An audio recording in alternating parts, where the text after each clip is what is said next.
All right, testing this audio. All right, with 7:02. I'm on time. 2 minutes late. I'm on time though. Man, what is going on, family? How are you guys doing this wonderful Sunday evening as we do what we do right here live on YouTube? You're filming? All right. So let's get into it. Let me let everybody know that I'm live on Twitter and Facebook. Oh, y'all bear with me a second.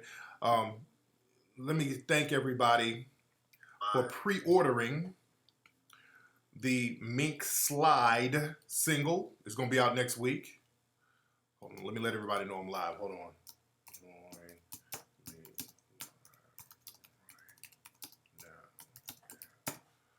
Yo, bear with me. Hold on.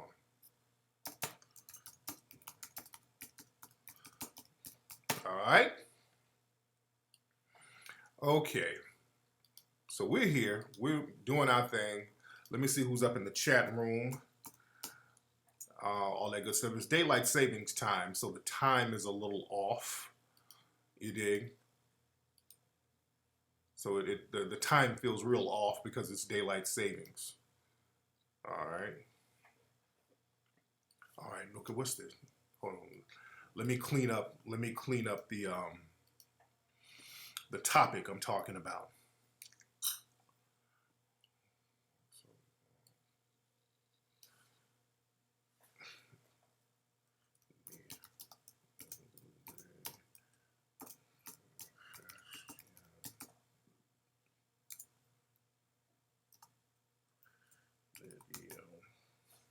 All right. Save change. All right, so I'm here. Here I am. I'm here. All right, so I got all that straight. All right, what's going on, man? So, again, what's up, Tresfay? I'm here. I got that Mink Slide shirt. I got that Mink Slide shirt popping. The Mink Slide single will officially be released on March 20th, which is next week. What's up, Sister Tubman? I see you, beloved. It's going to be officially released on the 20th. You can get it on all digital platforms. Tidal, what's that? Storify, Streamify? What's that? What's the name of that damn? Spotify. That's the name. Spotify. Get it on Spotify, Google Play, all that on the 20th. But right now, I need my iPhone people, all my Apple people, who have Apple iPhones, iPads, I need y'all to go to iTunes and pre-order the single right now. And you guys can click the link below where you can go to the music video, and there's a link there for it's going to be on Napster too. So you can go to iTunes, just type in Mink Slide, it's only $1, and pre-order. We got to get that pre-order game on fleek. Get that pre-order game on fleek. But a lot of people are getting it. Also, when you get it, put a review up. Y'all heard the song. Y'all know the song is fly. Y'all know the song is hot. Put a review up on iTunes. You did. I changed the title of the show. Y'all, if you refresh your page, family. Everybody refresh the page so you'll see the new title of the show tonight. Yes, it's going to be on Apple Music. Yes, it is going to be on Apple Music. And, oh yeah, the vegan thing. I'm still doing the vegan thing, and I'm getting better. The vegan thing is better. I'm kind of getting into the groove of it. It takes about a week or so to really get in the groove of it. So I'm getting into the groove of it. I'm finding out what to eat, what not to eat, what I like, what I don't like. And that's the hard part in the first phase of it, finding some shit that you actually like. So you're doing a lot of experimenting with food. You understand? You're doing a whole lot of experimenting. But now, I'm kind of seeing what I like. I like a lot of salads, certain soups. Today I had a vegan chicken pot pie that was pretty good. So a lot of stuff is hit or miss. I didn't fuck with them beets. Hell no. I haven't fucked with them beets. But we went to this place, The Stuff I Eat. We went there last night. And shout out to all the wonderful people I met. I met a lot of my listeners out there at The Stuff I Eat down there in Inglewood. And I met one brother. He's talking about he wants to do a film about the John Brown uprising, the white man who fought white supremacists back in the 1800s, and he had some real good game he was dropping on that. I mean, I met some very interesting people. But The Stuff I Eat, man, the food there it was alright, man. People were really hyping that place up. A lot of people were hyping that place up, and the food, man, to be honest, it was alright. You know, the black eyed peas were good. Well, I think they were black eyed peas, some kind of beans. They were good. The kale was good. The mac and cheese they had was meh. They had this cornbread was nah. The cornbread wasn't the business. And the sweet potatoes was alright. See, the thing is, a lot of vegans put extras on shit because when you don't eat, when you're eating salads or whatever, something that's considered soul food is the bomb.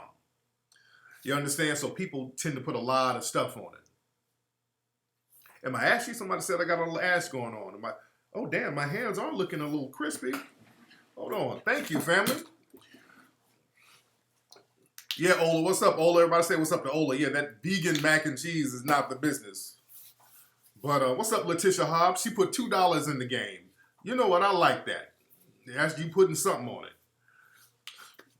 Shout out to the super chats. What's up, Razine Johnson?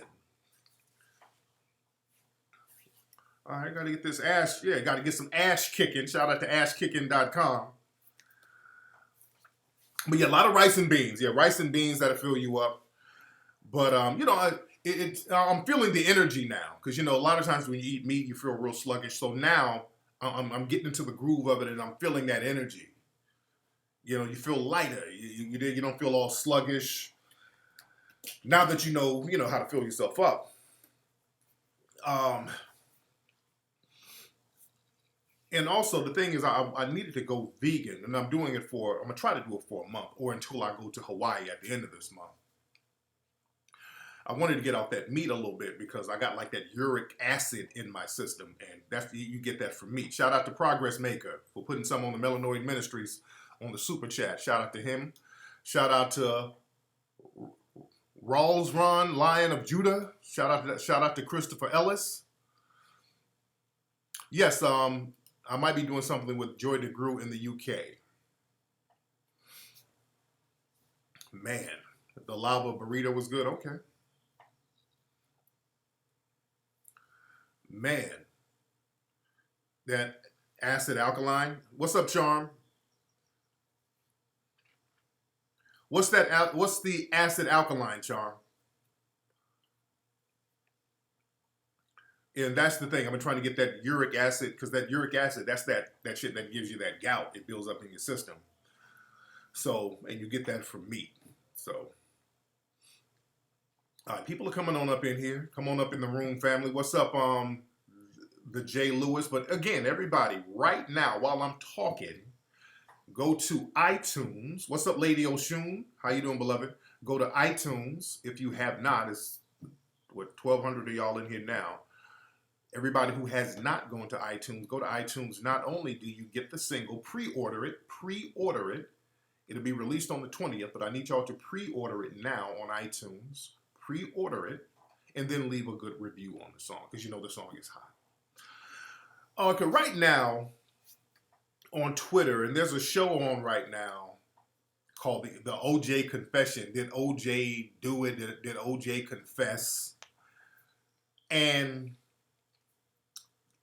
what they did, Fox, they got a video that they filmed of OJ years ago. All right, listen, this is how y'all need to understand how they stay on code. I didn't even watch it either. I'm just listening to the responses that people are saying on Twitter. I didn't even watch it. But OJ did an interview years ago and they sat on it and they just released it now. And you got dumbasses. And I understand the white supremacists, they're being on code. But the dumb Negroes, oh damn, OJ confessed. What kind of shit is that? we can't be dumb all the damn time. We got to stop being the dumb ones in the room.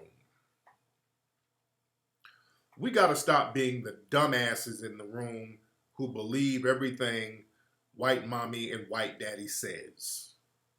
Yeah, the coons are always going, God damn, OJ, crazy as hell, man. You know, the coons are already going to jump on it because they're trying to get some extra butter biscuits from white mommy, white daddy.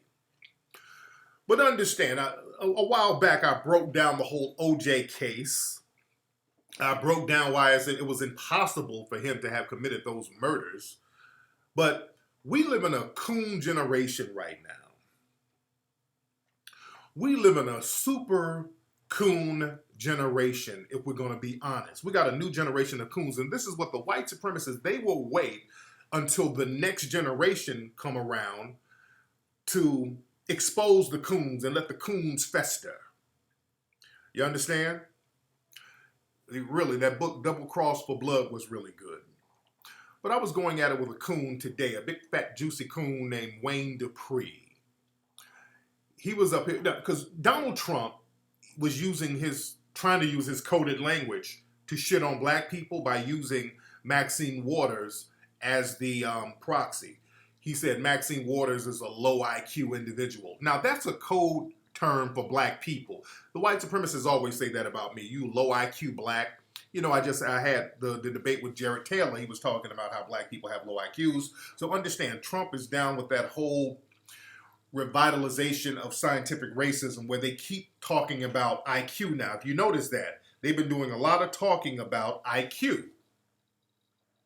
They've been talking about race and IQ. That conversation has been popping. And I want y'all to go back and look at the interview I did or the debate I did with Jared Taylor to show you how to deal with that IQ situation. I taught y'all how to deal with it. And what you do, you don't start going into the ins and outs of the science. Pointless. What you do is get to the point, like Neely Fuller says, okay, our IQs are low, so what should y'all do about it? You see, when I started asking Jared Taylor that, he started bucking around and twisting and turning and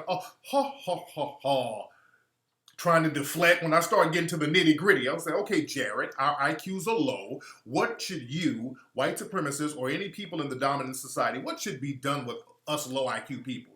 Now, when I say that, the white supremacists start scurrying, and the coons start getting scared, because the coons don't want to hear that talk either, by the way.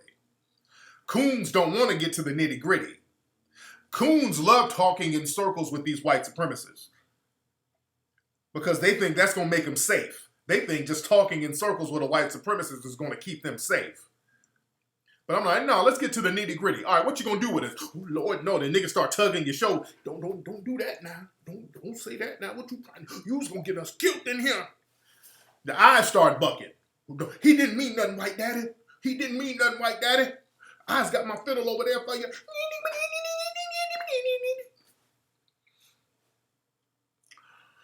But this Wayne Dupree dude was up here. He made a tweet. He was like, ha, ha, ha. Donald Trump said Maxine Waters has a low IQ. Ha, ha, ha. Yeah, man. He sure told her. It was some shit like that. And I tweeted, I said, dude, you know he talking about you too. That wasn't just for no Maxine Waters. You big juicy coon. He wasn't just talking about her. He meant all of us. No, he ain't me. I'm a patriot. He started talking all that coon talk. See, these Negroes think if they call themselves Republicans or patriots, that's going to kind of give them a pass. You understand that? That makes them think they're going to get some kind of pass with the white supremacists, and it's not. You understand? So again, a lot of black folks out here buck dancing with this OJ thing. It's like they think it sound like they think they're going to get some kind of pass by throwing OJ under the bus. Now, I'm not a fan of OJ. Fuck OJ. This ain't about OJ. Understand, OJ is the proxy for all black people. This OJ trial represented black people. We need to start understanding how that works. They will use a black public figure as a proxy for all of us. So we think, man, fuck that OJ, man. OJ killed them people.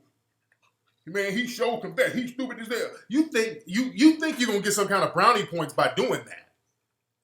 Negroes think that they're gonna get some kind of green light to be up under massa if they throw OJ under the bus, which OJ didn't commit those murders.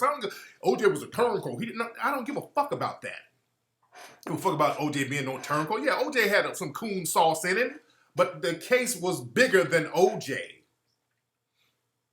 This case was way bigger than OJ. Look, last night when I was when we went to the place in Inglewood, Stuff I Eat, we went up to Simply Wholesome. And everybody in LA, y'all know what Simply Wholesome, that's the health place. And me and Peanut, we got some stuff up there, some vegan this and little spices and cookies and little stuff up there. So I ran into some people who knew who I was. And it was a brother from Fruit of Islam up there, old school brother. And the brother was showing me pictures in his phone because brother did security. He does security for Farrakhan. And he actually was one of the people who did security for Johnnie Cochran back during the OJ trial. He did security for Johnnie Cochran. Real good brother. He might be listening now. Shout out to that brother and his sons. His sons was here. But this brother did security for Johnnie Cochran. He was telling me they were really trying to kill Johnnie Cochran back then. This wasn't about no fucking OJ. It was about black folks having a fair shake at justice. And this brother was telling me all the death threats Johnnie Cochran was getting. I mean, they were seriously, different groups were trying to kill Johnnie Cochran. For real, for real. They were on Johnnie Cochran. They've been trying to kill Johnnie Cochran. So when he died like that, with that aneurysm bullshit, that's why people looked at it funny style. I'm telling you, they were trying to kill Johnnie Cochran. For real, for real. You understand? Johnnie Cochran, as a matter of fact, got more death threats than OJ. During that trial, it was Johnnie Cochran that was getting the most death threats. You understand? And Johnny was so gangster, after Johnny won the OJ trial, he said, guess what? One of the Black Panthers, he ain't supposed to be in jail either. I'm about to go get him out, and got him out. Got Geronimo Pratt up out of jail. Oh, they was, fuck this nigga right here. Like what? Puff Daddy got accused of shooting somebody? Call me Puffy. Got Puffy off. Johnny was getting motherfuckers off. Johnny was getting folks off, man. You did? Yeah, he worked on Geronimo for a long time, but he said it after the OJ trial, like, I'm about to get this dude up out of jail. I'm getting him out. I ain't going to retire till I get him out. And got him out. Johnnie Cochran was the most brilliant lawyer this country has ever had. Black or white. You can't name anybody who was more thorough than Johnnie Cochran. An attorney more thorough doesn't exist. That's why he's so well respected to this day. You dig? Then he was about to go to the reparations thing. Then they really said, oh, hell no. Yeah, he got Snoop off Snoop and my dude Malik. I know the dude who was the trigger man in the Snoop case, my man McKinley. We call him Big Malik. That was my dude. Got him off. Got Todd Bridges off. You did? So Johnnie Cochran, well, they really hated Johnnie Cochran. The fact that an intelligent black man, mad articulate, running circles around these people using their laws against systematic white supremacy. This brother knew, because he worked in the prosecution's office, so he knew the game. He knew how to get these white supremacists off these juries. He knew how to stop them from moving cases to certain places. He knew the game. You did? But the OJ thing has always been about the white supremacists being on code. I want y'all to understand that. Look, deep down, a lot of these white supremacists, they know OJ didn't kill no damn Ron and Nicole. Deep down, they know this. What they try to do is use the I'm white and I say so rule. In the OJ case, you got to really look at the facts. The evidence that was there was planted. Mark Fuhrman planted that shit. When they asked him in court, hey, Mark, you got on video, well, there's a tape of Mark Fuhrman bragging about how he plants evidence on black people. He's bragging about the shit. He didn't know that the tape was going to come out, but he's bragging about framing black people. He's bragging about beating up black people and hating black people and wanting to kill black people. He's bragging about it. There are tapes of him bragging about this shit.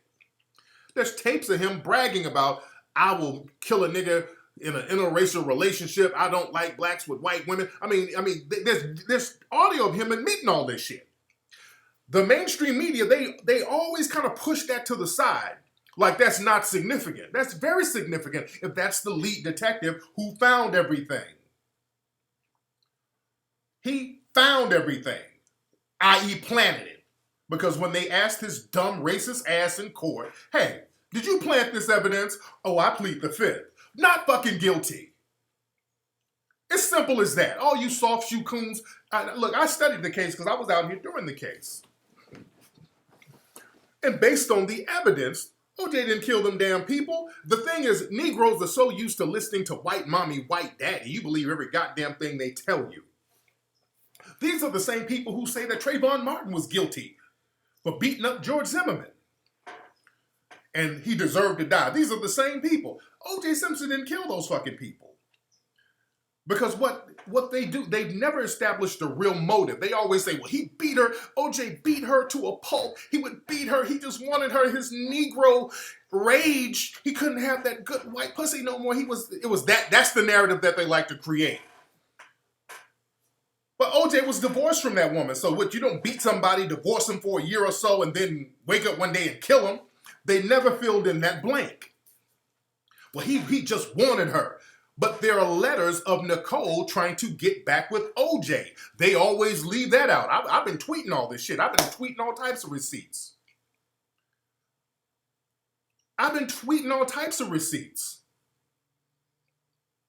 There are letters of Nicole like, OJ, I want to get back with you. So that kills the motive.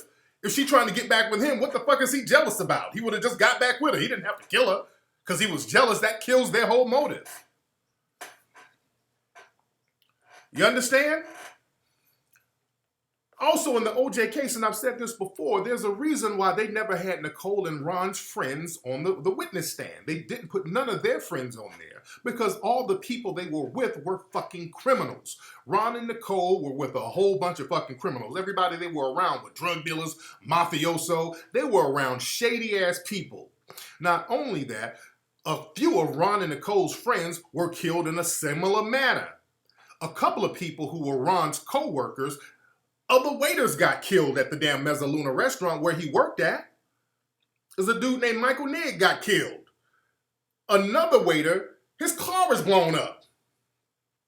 These are all these people in the same little circle getting banged on, and they act like that shit don't even exist. You understand? They were into all types of drug shit, dude. Look, this ain't no conspiracy theory. This shit is well documented. Nicole's sister Denise was dating a fucking mafia hitman. Anthony Fiato. I mean, look up all this shit I'm saying. Her sister's dating a fucking hitman. The dude I think he's in witness protection now. They leave all of that out. The Mezzaluna restaurant, that was the trap back then, nigga. That was the drug spot where people would go get the dope. They leave all that out because, see, if you tell that story dies. If you tell about all these damn white criminals, that ain't newsworthy. The newsworthy story is this angry, jealous Negro in love with that good white pussy he turned into a killer. That's the story, and they've been milking that story for 25 years. Because what they're trying to tell you, their narrative is O.J. Simpson, for no explained reason at all, just woke up years after a divorce with Nicole, just woke up one night at 9 o'clock and said, hey, I'm about to go kill this bitch. And he went and put on a sweatsuit, a skull cap, some gloves that didn't fit, and some Bruno Magli shoes. That don't make no sense. Then got in his car with a knife at 9 o'clock at night when people still up, people still out, went to Bundy Drive, got out the car, with a skull cap on. For what reason, I don't know. What the fuck are you doing with a skull cap on? You're not hiding shit. You just OJ with a fucking skull cap, killing two motherfuckers that you already know. You understand? The dog is barking like crazy, but it's your fucking dog. What's your dog barking at you crazy for? The dog, okay, we have to suspend all types of disbelief here. Then he kills two people with a damn knife. Ron Goldman has all types of fight wounds and defense wounds on his wrist like he was fighting, and he was a martial artist. Ron Goldman was a martial artist, so he's fighting for his life. They try to say he got all those defense wounds because he fell in the bushes. Because OJ had no scratches on his body. OJ didn't have any bruises on his face, no scratches on his body. Had a nick on his finger. And they tried to say that it was Nicole who scratched him, but the thing is, that wouldn't work.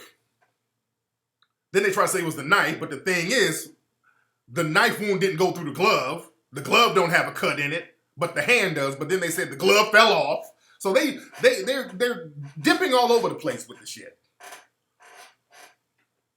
So he did all this, killed these two people in a Bruno Magli, some shoes, and a skull cap, and a sweatsuit that don't make no fucking sense why you would go do that. Didn't get no bruises on him. Left the crime scene, just masterfully killed two people. Damn near decapitated them. You did a professional damn hit on two people.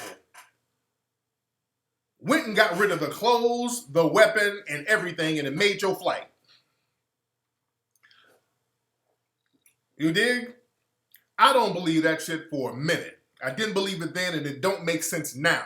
It's that super nigga thing. Because you listen to them tell it, well, OJ was an athlete, so he had that super nigga strength.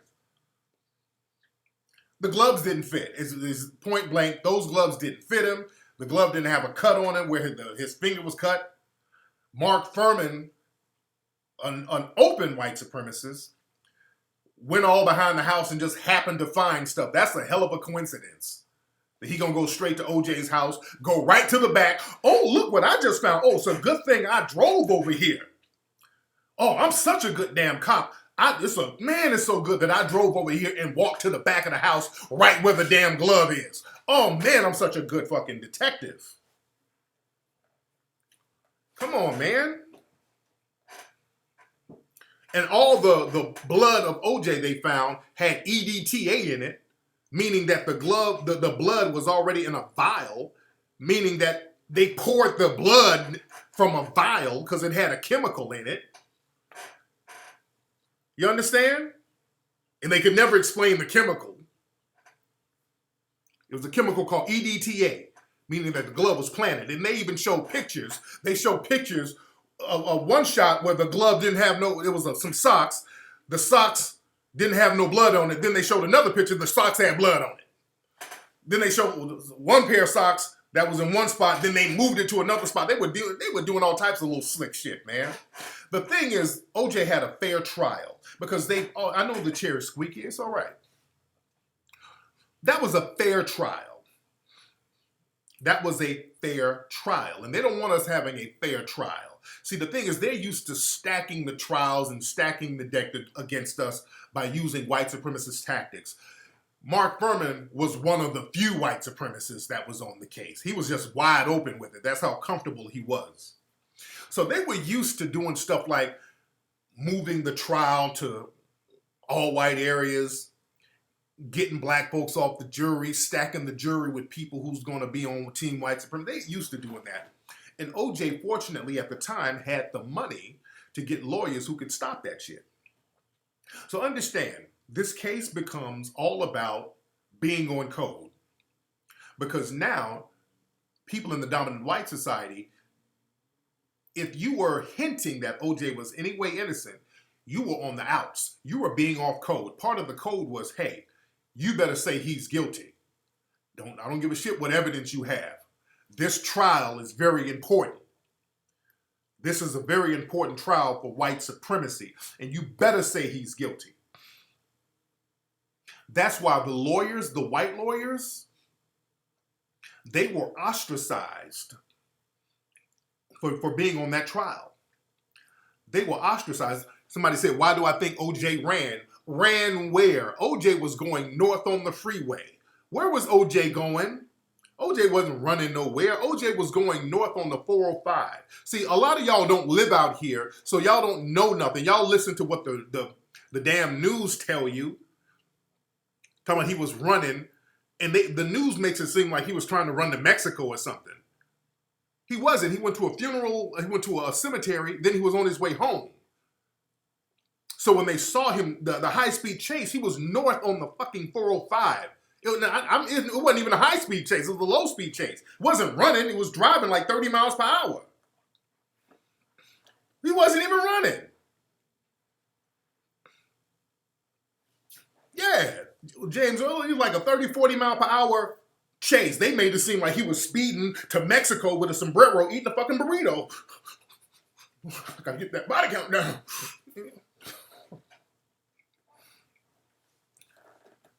So look, I'm out here. I know the whole shit. I'm out here and I know the whole shit. You dig? Yeah, 405 don't go. Yeah, 405 you gotta take the 5 and all of those shit. No, so he run where? The fuck is OJ gonna go? Where was OJ gonna go? Talking about he was gonna go to the Bahamas and do what? Listen, what you talking about? Go to the Bahamas and do what? Like they don't know who the fuck OJ is. And the Bahamas, they got an extradition treaty, so they can just go get him. Run where? They don't have a non-extradition treaty in the Bahamas. The Bahamas ain't no fucking safe haven. You send Dog the Bounty Hunter down there and get a nigga. It's not hard to get somebody from the damn Bahamas. Fuck out of here. With all these old cockamamie ass theories. You gonna go to the Bahamas and hide. Fuck out of here. With the Atlantis Hotel, there's only one big ass hotel there. But I've been to the Bahamas. And Chris Darden was a coon too. Johnnie Cochran clowned his ass. You dig? But with the OJ thing, it's all about them getting on code. You got to get on code. And if you, like the lawyers, some of those lawyers, they were on the outs. Those lawyers, man, they got their white supremacy card revoked. Some of those lawyers, man, they were on the outs with Team White Supremacy. That's why Kardashian, he was on the outs. And I've always said this. There's a reason why all those girls, the whole family is dating black folks, because they were treated like niggas. The Kardashian family, after that trial, they were treated like niggas. Remember, these girls grew up in a time where their family was perceived to have been off code. So they were on the outs with Team White Supremacy. Rob Shapiro. You dig? So now if you are white and a black person, if you're a black person and say, hey man, I don't think OJ did it, you get on, the white supremacists will put you on the outs. All of a sudden you might not get a job from them. You can't say that at work because you might not get that promotion. So black folks got to know how to act. You understand? You don't want to be perceived as nigger lovers. See, that's the thing. They were putting that nigger lover thing on them. See, remember, those Kardashian girls been hearing nigger lover all their damn lives. They've been hearing nigger lover all their lives because of that OJ case. Because it was perceived that their dad got off code. Yeah, so they've been hearing that all their lives. So it's nothing for them to go out, be bobbing on black dicks now. You dig? So now what they did with OJ, because he got off, they created some new laws for him. They ended up getting him in jail on some other shit. But the thing with OJ, what they did, they stopped him from making income. See, the white supremacists, they know what to attack. They know not to march and sing. They know how to codify, get on code, and start making it impossible for you to make an income. They start targeting your money. So they made it impossible for OJ to bring in or generate income. Anytime he would get any kind of bullshit little endorsement, they would go sabotage it. They couldn't touch his pension. That's why he went down to Florida.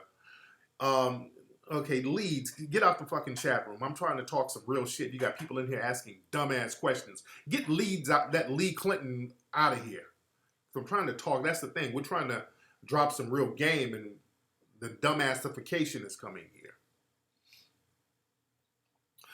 But like I said, hold on. But like I was saying, they stopped OJ from bringing in an income in. Yeah, they wanted to get his pension, but that was locked up. So, that was Trump time. So they wanted to get OJ's pension. So they stopped him from making any kind of income. And then what they did, they presented a proposition to him. They said, hey, OJ, I know it's hard for you to make an income, but hey, book publisher came to him and said, OJ, why don't you do a book called If I Did It? Just a hypothetical book. It's not a confession, but just a hypothetical confession will give you X amount of dollars for doing it. See, they were setting him up. And the thing is, he really didn't have a choice. He didn't have no money. See, that's what they do. They make sure you broke and then offer you a fucked up proposition. They make sure you're broke and then offer you a fucked up proposition. They say he fell for the bait, but did he really have a choice? We got to be very honest about that. I mean, they cutting your money off. You can't make a living, and they're like, okay, we'll give you $1 million, OJ. Yeah, we'll get the money to you. We know that you got a lawsuit and all that old shit, but we'll get the money to you. But just make a little hypothetical book. Now, OJ, it's not like you're confessing. It's not like you're really confessing. It's a fiction book, OJ. Just look at it like that. Look at it as a fiction book. That's how they were coming to him. So he did it. He did this book, If I Did It, and he did some interviews promoting the book, talking about it in a hypothetical sense. And that's what they were getting him to do. They were like, OJ, talk about the book in the hypothetical sense. How would you have done it? Explain the book. So he did all that. And what they did, they got that interview, held on to it, and sat on it.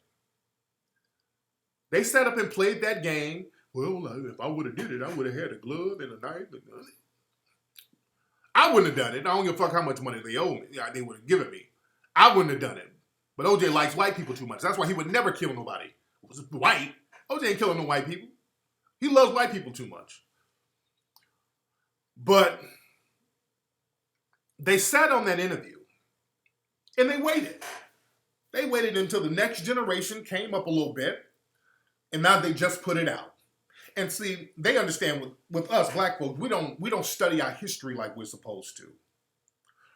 We don't study our history like we're supposed to. So we'll listen to anything white mommy and white daddy say. We don't know how to think for shit when it comes to our history and shit that goes on. We take what they say for face value. So now they got this OJ hypothetical confession, and they're framing it as a real confession. And I looked on Twitter, that's dumbass niggas. Man, OJ confessed. What kind of shit is that, Lord Jesus? We can't be the dumbasses in the room. Stop going for shit just to be going for it, man. Damn. Nigga didn't confess. It was some hypothetical bullshit. And I know this is the new generation who don't know the history behind that. I know this is a young generation and y'all don't really know. But it was a book deal, and they was getting him to describe a hypothetical situation in a book deal, and now they're out here talking about he didn't confess to killing the people. And they're using the I'm white and I say so narrative. You understand? And my thing, I understand the white supremacists doing it because they know to run game. The white supremacists, they know the truth. And they know that's not a real confession. But Negroes, anything white mommy, white daddy say, man, OJ crazy as hell, man. That nigga did that shit. Lord Jesus Christ. Sit down. The fuck down. Niggas think they getting some kind of brownie points by talking about OJ did it. And if you look at the case, it was some old Mission Impossible ass non-logical murder that this man he couldn't have committed no murder like that with one fucking knife and some Bruno Magli shoes at 9 o'clock at night, no motive, and he killed 2 people and didn't get no scratch, and fuck out of here. That shit don't make no sense. And some gloves that didn't fit, and he got a cut on his finger, but ain't no cut in the glove. Fuck out of here. Fuck out of here. Yeah, Coons will have a field day with it. There's a reason why that jury said, hey, no, he didn't do this. Not guilty. There was reasonable doubt. There was reasonable doubt. You dig? Because again, like I said, they ignore all those people that was around Ron and Nicole, all those damn criminals and mafia drug dealers. They ignore all that. They ignore all that. Now, coons are going to say, of course he did it, because what do coons like the most? Butter biscuits. That's what a butter biscuits. If you say some shit that white mommy and white daddy agree with, that means more biscuits. Shit. I don't give a fuck about they butter biscuits, so I tell the truth. Yeah, I tell the truth. And the thing is, they try to browbeat you into going along with their narrative. Understand, these are the same people who believe Eric Garner was guilty for resisting arrest. They believe Tamir Rice was guilty for pulling out a gun that he didn't pull out. These are the same people that you're listening to.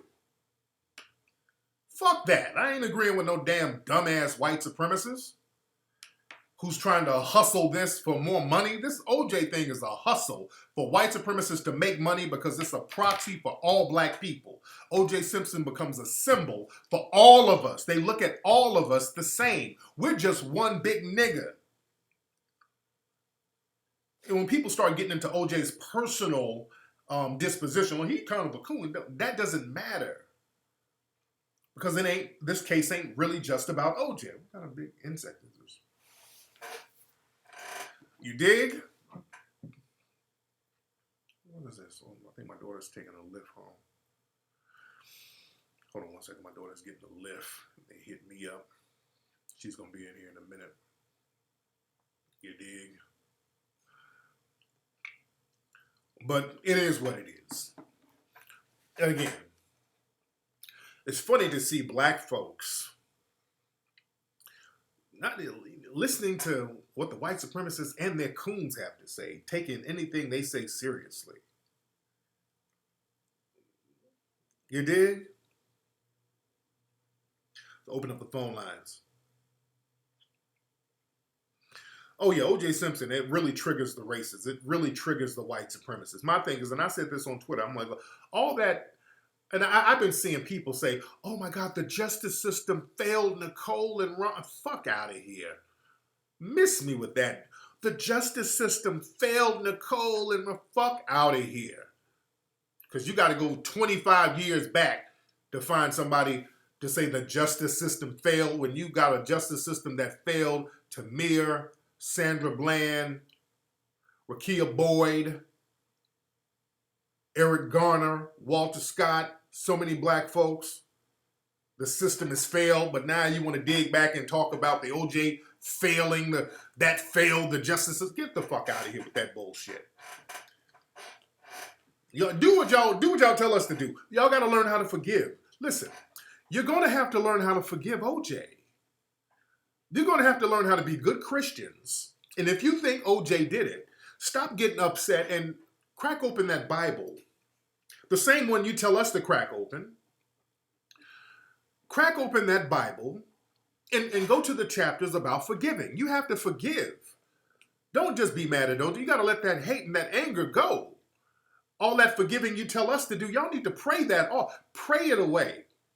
Y'all need to forgive OJ. If you think OJ did it, which he didn't, but y'all need to forgive. Forgive OJ. Forgive him, forgive him, forgive him.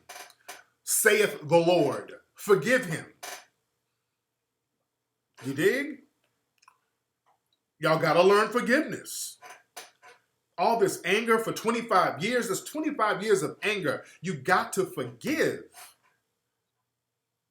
Because that anger is not going to take you to heaven. So you got to pray that anger away and forgive OJ if you think that he did that. You got to learn how to forgive. You understand? And also respect the judicial process.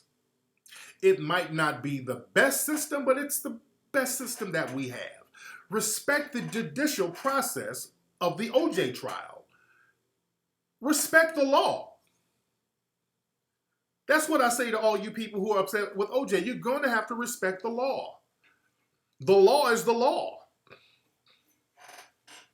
And respect the judicial system. It's not healthy. Yes, you respect that law.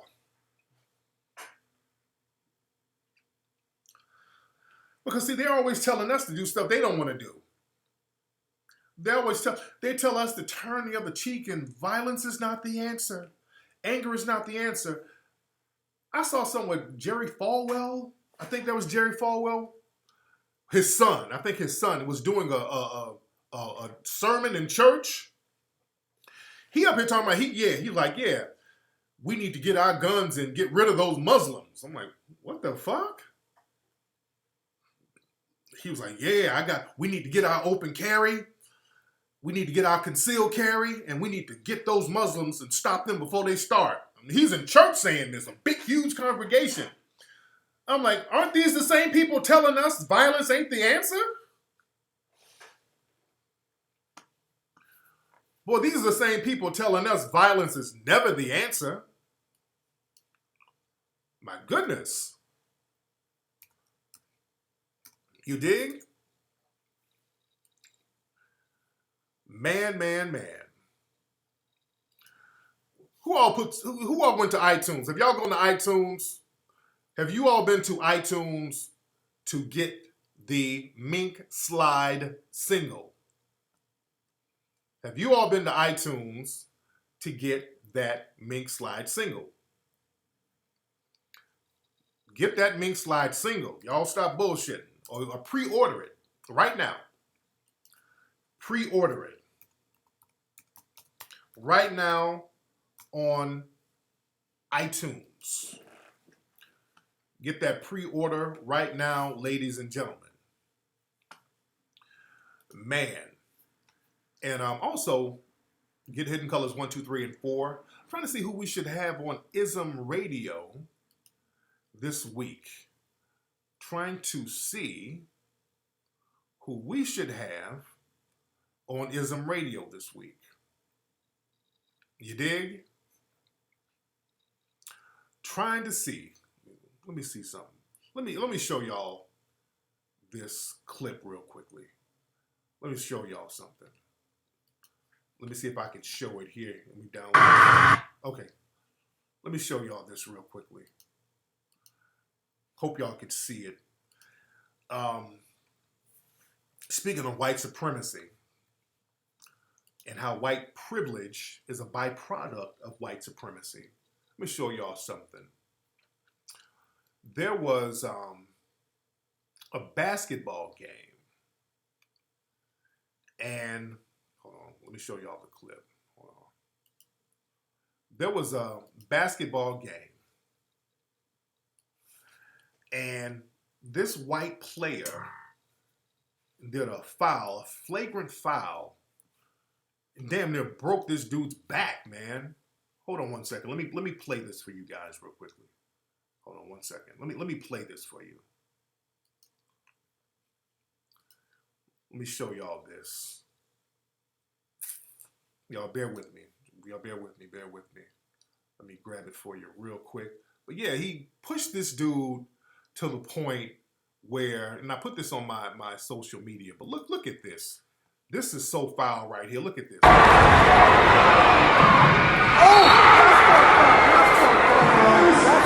right. Let me play it again. Hold on, let me play it again.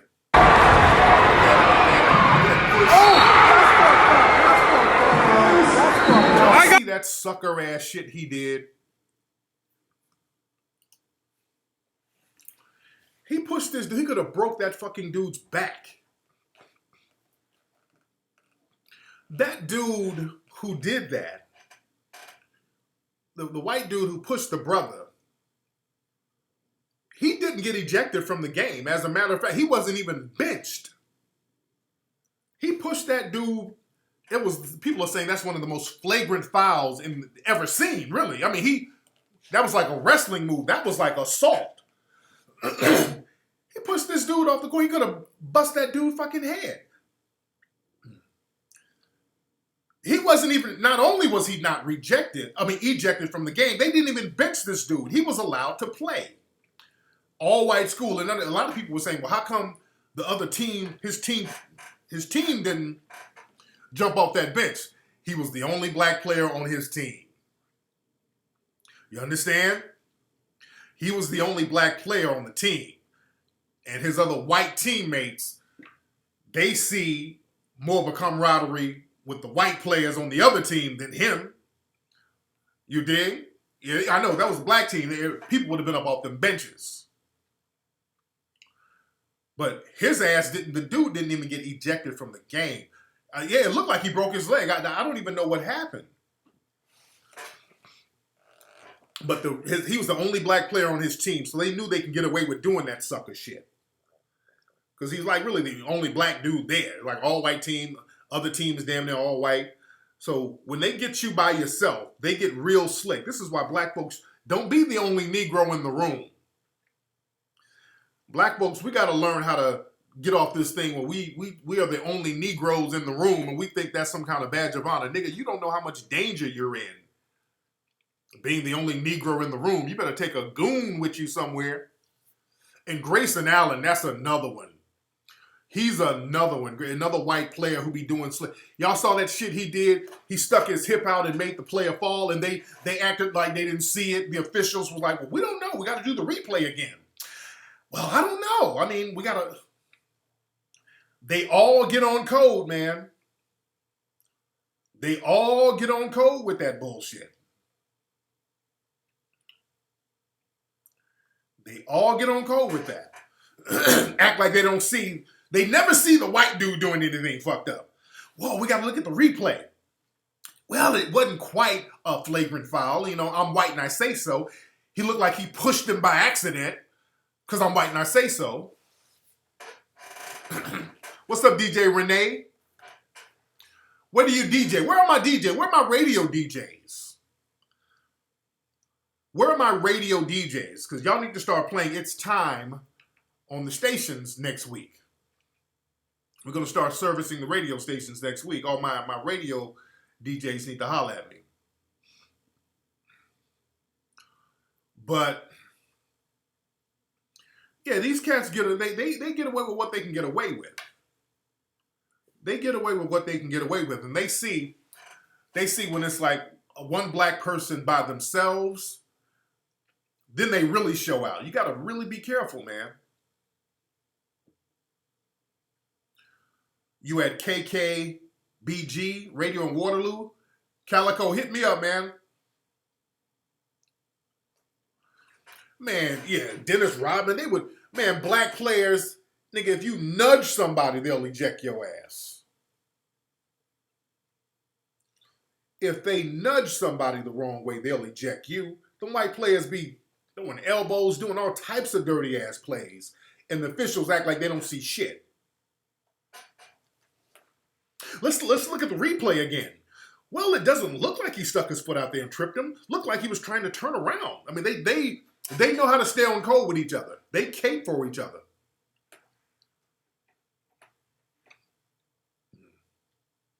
So the bedwench got jumped at an all-white bar. Damn. Over in the UK, there was a sister who was in her dorm, and there was some white supremacists, because she was the only black person on the whole floor, and there was some white supremacists outside her door chanting, kill the niggas and all this old shit, because they knew she was by herself. See, black folks, we got to get off that shit. I've seen a whole bunch of stories of sisters at these little parties somewhere. You're the only black person there, and you end up drowning in a pool. I've seen a few stories like that recently. What's up, DJ Renee in Baton Rouge? Are you on radio in Baton Rouge, DJ Renee?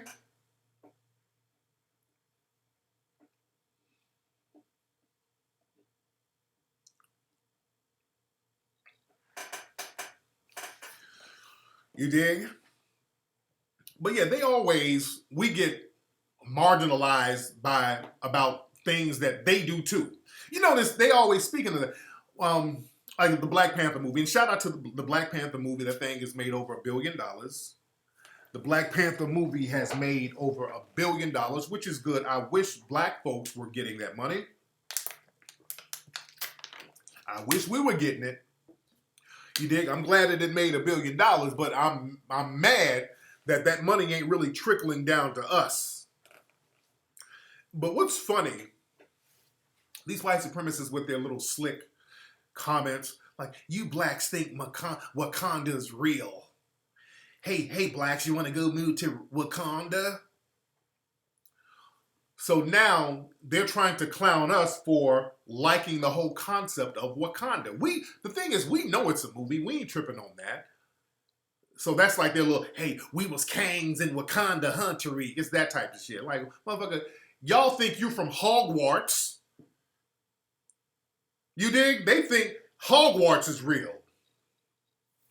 They think Westeros is real. Ain't that the place from Game of Thrones? They got their little mythological ass countries that they always propping up. The Star Wars galaxy, the Middle Earth, and what Lord of the Rings. They think that shit is real.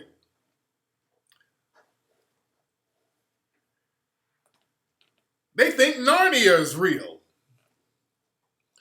Hell, they all dress up and talk, hey, we're gonna fucking go to Narnia, dude. You know, they get into all that stuff, but we say, hey man, I love the concept of Wakanda. Ain't no fucking Wakanda. Look at these niggers living in a fucking fantasy.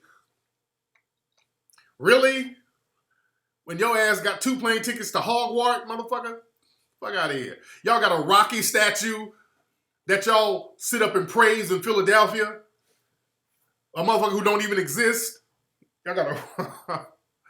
Y'all sitting up there propping up a Rocky statue, a damn character, an actor, and you got some of the best boxers in the world come out of Philly.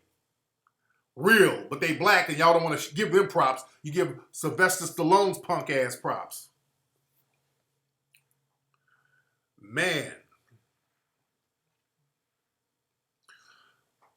Yeah, Gotham City, they think all that shit is real. Hell yeah, they go to movies dressed up as Luke Skywalker and Chewbacca and shit. But the thing is, they try to shame us from not giving props to our fantasy films, because the thing is, our fantasy films are based and seeped somewhat in truth. You understand that? A lot of our fantasy films, or the fantasies that they write about us, a lot of it is seeped in truth. Like a lot of those Marvel comics, Wolverine, all that, you know, all that shit comes from like African religions, like Ogun. Y'all start looking into Wolverine and Ogun and all that stuff. They use real names and they look, they understand our history more than we do. That's one thing. They understand our history more than we do. They really do. We don't know the half of it. We don't know.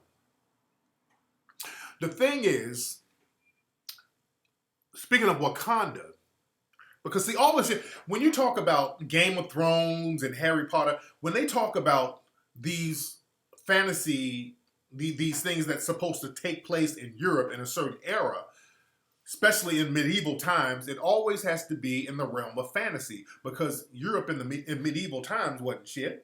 It wasn't nothing popping out there. They were going through the Dark Ages. If it wasn't for the Moors, black folks going up in there, bringing in technology, science, mathematics, they would have still been fucked up. That's the reality of it. Their scholars say this. And they'll try to say, well, the Moors weren't really black. Bullshit. They start using the I'm white, not say so narrative. But they got to create Westeros and all of these places in Europe in Middle Ages, because they can't tell the truth that it was the Moors that was really doing all the fly shit up there. You understand? But when you look at Wakanda, understand this. In Central Africa, in the Congo, there is actually a place called Makanda. That's where they get the name from. There's a place in the Congo called Makanda, spelled just like Makanda, with an M instead of a W. You understand? Now, what I want you to do, let me get deep, like my man Zoe Williams says. Look at the word Makanda, put an L at the end of Makanda, and tell me what you got. Put the letter L at the end of Makanda, and what do you have?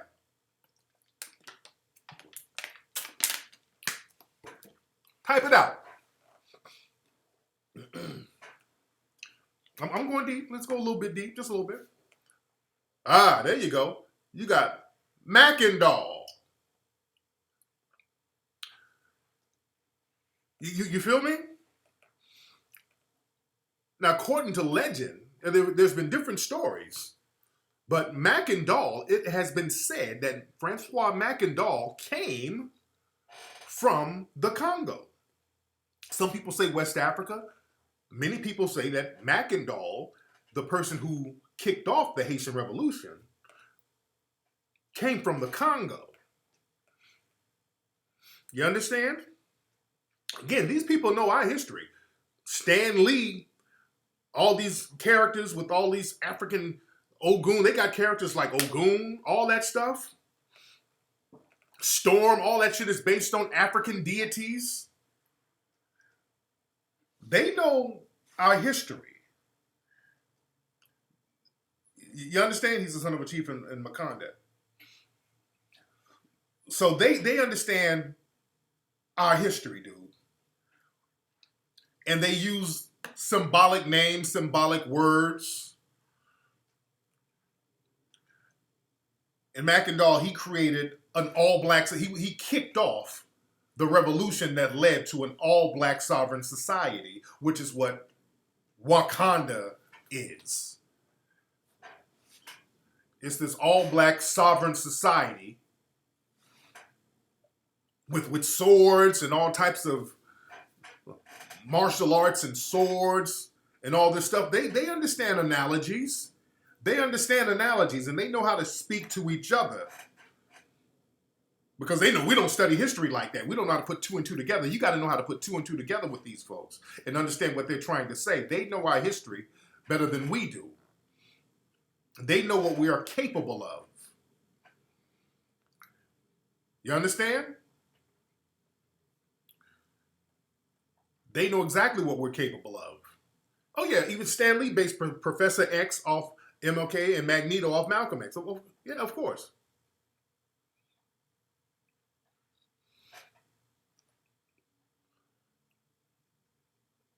Yeah, Sambo. Yeah. Sambo, Little Black Sambo. That's the South. The whole story about Sambo, Little Black Sambo, and a tiger. That whole story. Understand how deep that is. Little Black Sambo and the tiger. That was an old racist story from the early 20th century. But the thing is, why is Sambo around a tiger? There are no tigers in Africa. Sambo that's a god. That's an Indian god. It's tigers in India. It's tigers all over India. You understand?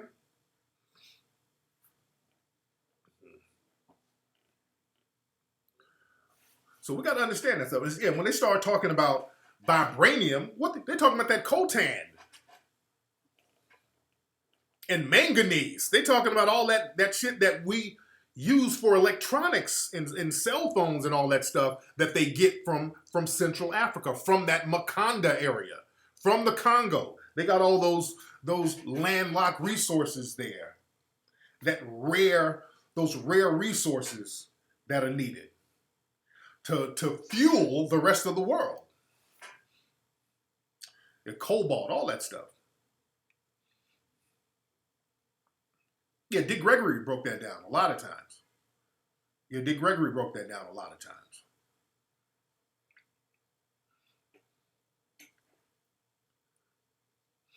Yeah, China's over there heavy. China's definitely over there heavy. Oh, I got a hair in my nose. Sorry, guys. I'm not digging for boogers. You know how you get a hair in your nose? I'm not digging for boogers. I promise you I ain't.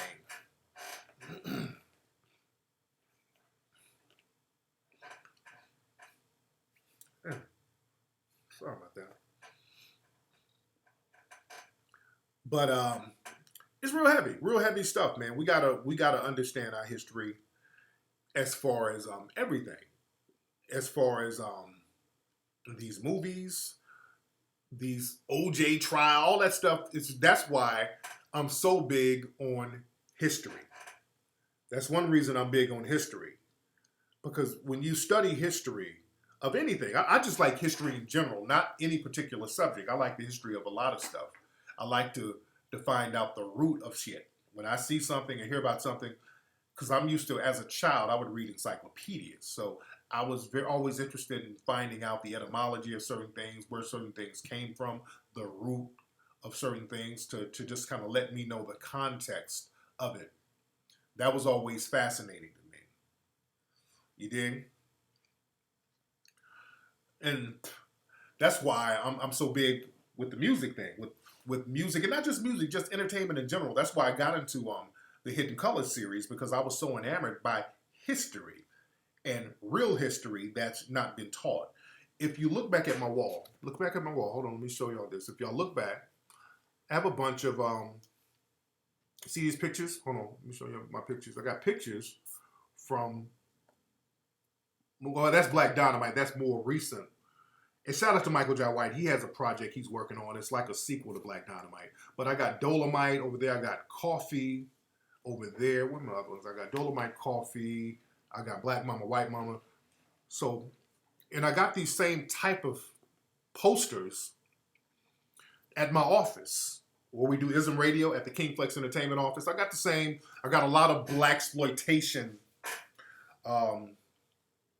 film posters, because I'm a fan of that history. I'm a fan of that history. And I like to kind of hold on to that. And I like the fact that people like Michael J. White, he got that and he made like a remake of it. I like the fact that Keenan Ivory Wayans, he was one of the first people to kind of pay homage to that. See, that's why I was talking the other day about how it's important for us to get our history and wrap ourselves around it and protect it so it's not exploited by somebody else. So we can protect that. Like, I'm Gonna Get You Sucker. That was one of the first films to parody the 70s Blaxploitation movies. And it was very funny, and they did it with love. And Black Dynamite was very good, too. You dig?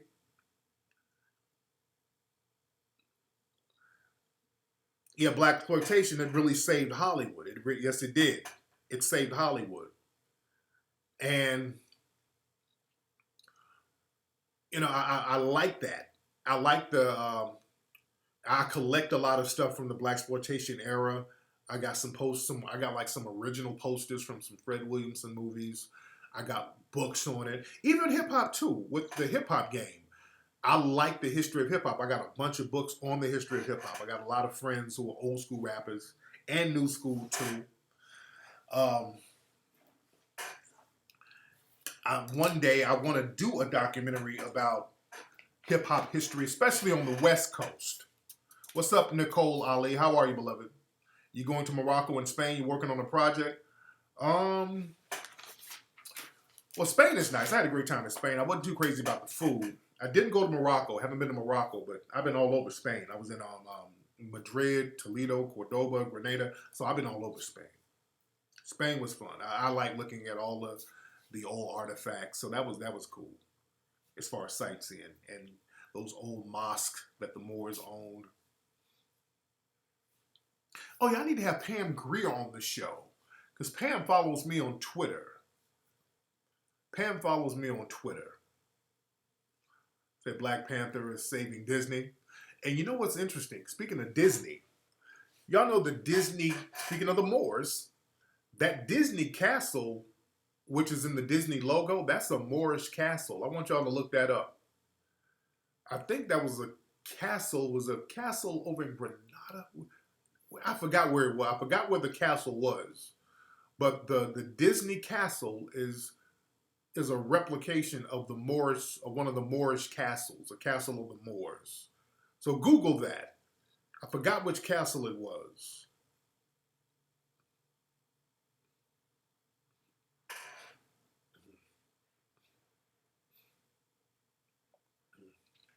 Well, y'all really campaigning for for Nicole. Nicole, what's your Instagram? The thirsty crowd wants to know. And she put some on it. See, Nicole put $5 on the Melanoid Ministry. So shout out to that sister. Nicole Ali, what is your Instagram?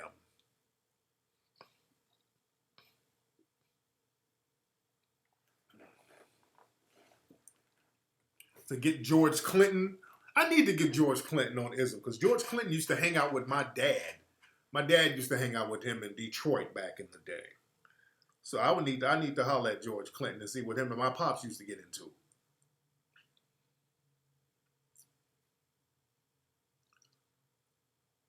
Man. But excuse me, this is why, like I said, it's important for us. I like having artifacts from the hip-hop genre. I like having artifacts from that Blaxploitation genre. Like I'm cool with Melvin Van Peebles, who many people say ushered that genre in with his Sweetback movie. That's one of the things, the reasons why I wanted to do the Mink Slide project too. That whole 80s, 90s vibe. You know, I wanted us to get, you know, we have to take more control of that. We have to take more control of the music scene and what defines what certain music genres are.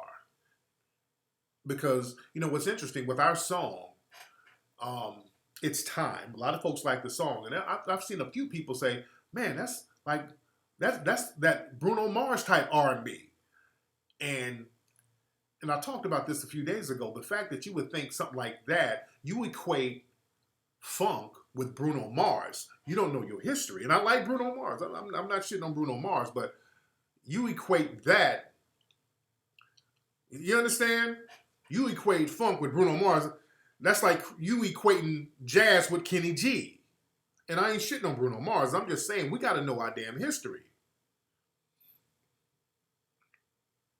We got to know our history. You dig? Yeah, Dame Funk. Yeah, I'm going to be with Dame Funk tomorrow. We're going to be recording some stuff tomorrow, as a matter of fact. Yeah, me and Dame Funk, we're going to be recording tomorrow.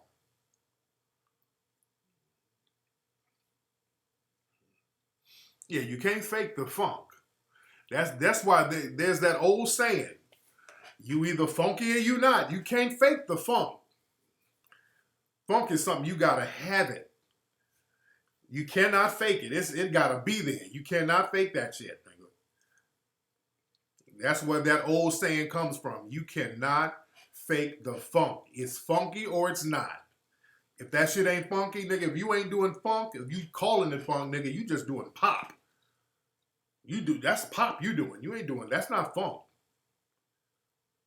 They'll back then we would let folks know that ain't funk what you doing right there. That ain't really R&B.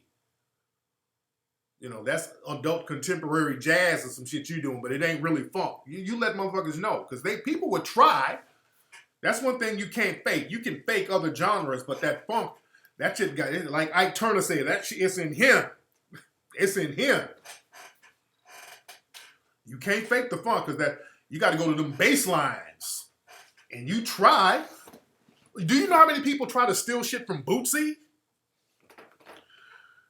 My man Rod Willie, he had a video of, what is the Red Hot Chili Peppers, one of those groups, where they were sitting up studying Bootsy and Larry Graham. They studying them. They're sitting up watching. Because that's what a lot of these white groups would do. They would sit up and just study black groups. Hell, the Rolling Stones studied Muddy Waters and named themselves after one of Muddy Waters' songs, Rolling Stone. That's where they got their name from, Muddy Waters. You understand? And they still couldn't do that. They had to take some of his shit and make rock. They still couldn't get the funk, that blue, that funky shit. They couldn't get it. But what's the dude who plays bass for the Red Hot Chili Peppers? What's his name? Flea? For those who are old enough to know who the Red Hot Chili Peppers were, they were kind of hot in the late 80s, early 90s. I don't know if they're hot now. Flea is on Dame Funk's album. Okay, Flea, and he respects the genre. Flea respects the genre, but Flea, he has a move that he does with the bass, that bum bum bum bum bum bum bum bum bum bum bum bum, and people, they try to make it seem like, well, that's his shit. Like, that's his signature move. Flea does that shit all the time. He does like this bass solo. He'll be playing bass and, you know, bum, bum, bum, bum. That shit that he does, that little thing that's supposed to be his signature, he got that shit directly from Louis Johnson. That shit is stolen. If we're gonna, that's Louis Johnson. That thumb, I mean, that hitting it real fast, that shit is Louis fucking from the Brothers Johnson all day. That particular thing, as far as just motherfucking slapping the bass, that comes from Larry Graham. Just somebody, all that shit, that comes directly from Larry Graham. The first record to have that was Thank You for Letting Me Be Myself by Sly and the Family Stone. That's the first record where motherfuckers, Larry was killing that shit. Larry, old cool pimp ass nigga, killing that shit. That's the first time somebody did that.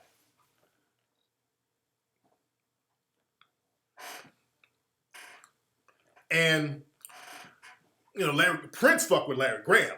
And the thing is, Prince was cool about it. Prince was like, look, I don't have to sample Larry Graham. I'll go get Larry Graham to come in here and play. I ain't gonna steal shit from Larry Graham. I'll bring Larry Graham over here, put him right next to me, and we'll just play. That's how gangster Prince was. Like the group Chic. My man Nile Rodgers. Shout out to Pharrell. He gets Nile Rodgers to play on a lot of shit. Nile Rodgers is the shit. Said Bootsy got sued. Who sued Bootsy?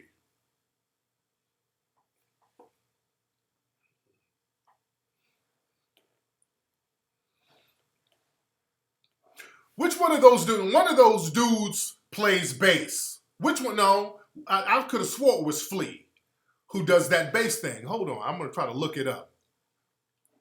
Say Flea plays drums. Hold on, he must play drum and bass. Hold on.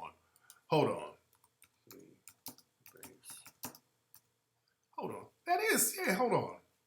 I don't want to play the sound. Yeah, he plays bass. He plays, I can't play it because I don't want to get a copyright strike.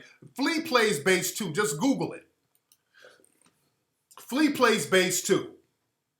Flea is on bass. I remember him he would do that move all the time. That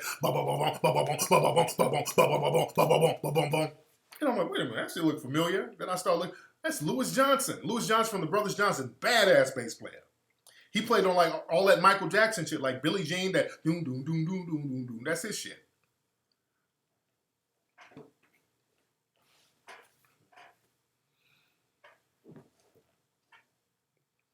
This nigga said an interview with Larry Blackman from Cameo.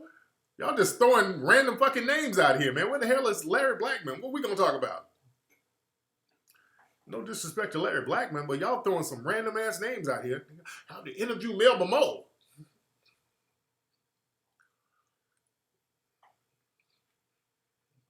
And Flea can play. I'm not taking nothing from Flea. Flea is a good. He studied. He respects the funk. He respects the funk. He respects it. He respects it. I'm not shitting on Flea, but I'm just saying where they got that shit from. And you look at like look at certain Bruno Mars records. Look at Bruno stuff.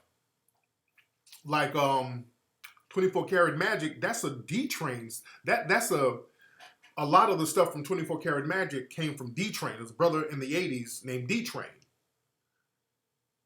And I mean, the shit sounds very identical. I sound like Unky Jones, blah, blah, blah, blah. The Red Hot Chili Peppers, the Illuminati, blah, blah, blah, blah, blah, blah, blah, blah, blah, blah, blah, blah. Nicole, did you give your Instagram yet? But like we were saying, man, you can't fake the funk. You gotta have it in you. You cannot fake that funk. Man. So it make you want to go bump deals. So that's why, man, we on our album, we getting funky, man. On our the name of the Mink Slide album is Egyptian Musk. And we are getting funky on it, man. And folks love that single. Folks love that single. They love that single. So Larry Graham is Drake's uncle. I can see that. What is that? His dad's brother? Because they kind of got the same mustaches. And I saw Larry Graham in concert as a kid. Larry Graham was the shit.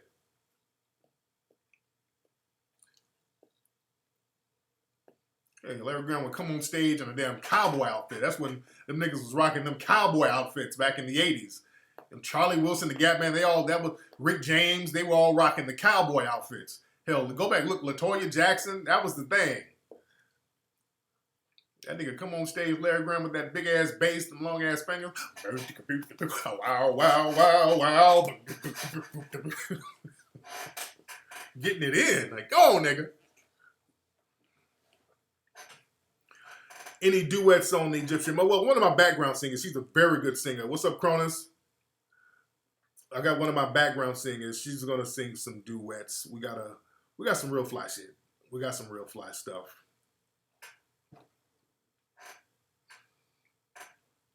Man, what's up, Jerome?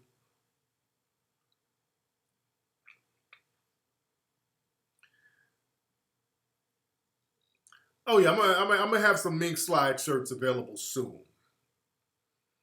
I'm gonna have some mink slide. What's up, Tragic 504?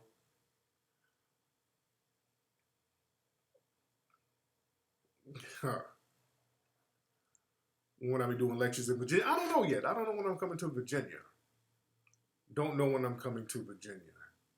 Oh yeah, I got to see the show Atlanta tonight. That comes on tonight. There's a lot of shows that I haven't watched. I got to catch up on. There's a lot of shows I got to watch.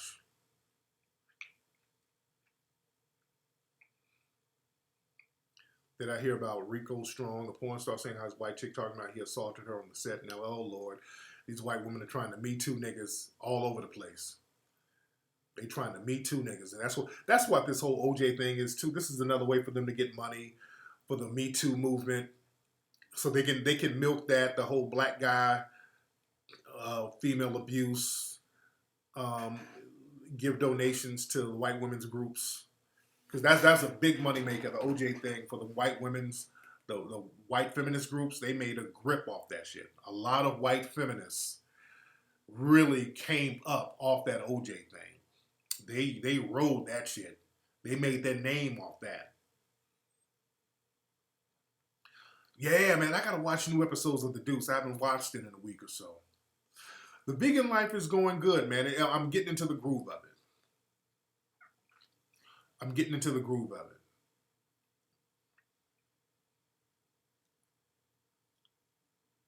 Yeah, I saw that with Richard Pryor's son getting booed at the Apollo. I'm like, damn, nigga, he tried to ride that wave of his dad. No, it don't work like that, fam. It don't work like that. Do I think Nigeria is going to make a move like South Africa did? They need to. They need to do that. They need to start getting trade with other countries. They need to go with the look east policy. But again, you keep yourself in a position where you're not being taken over by another oppressor. But you do need to look to other people, for building and development. You understand? But always have in mind that you need to get a defense mechanism for yourself.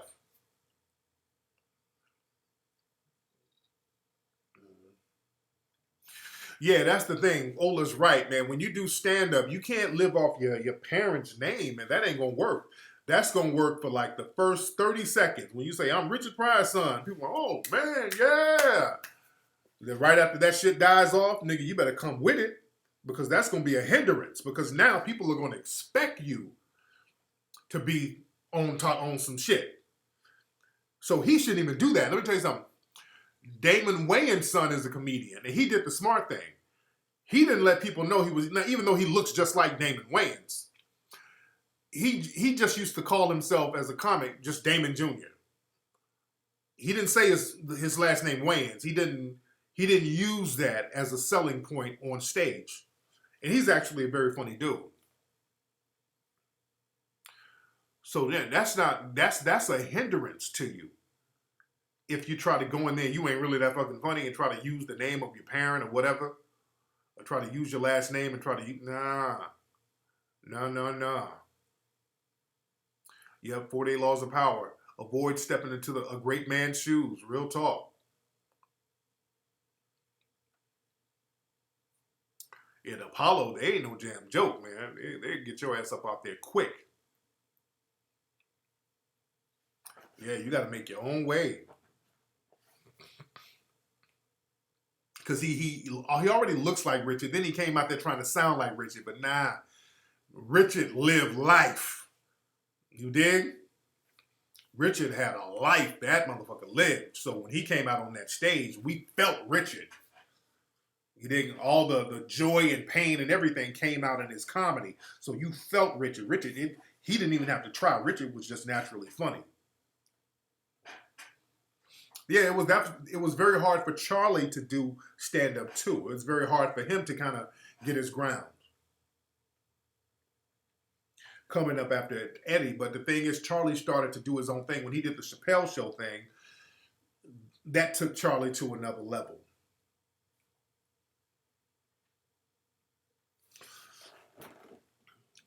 Yes, that's right. Steve Bannon is on a white supremacy tour.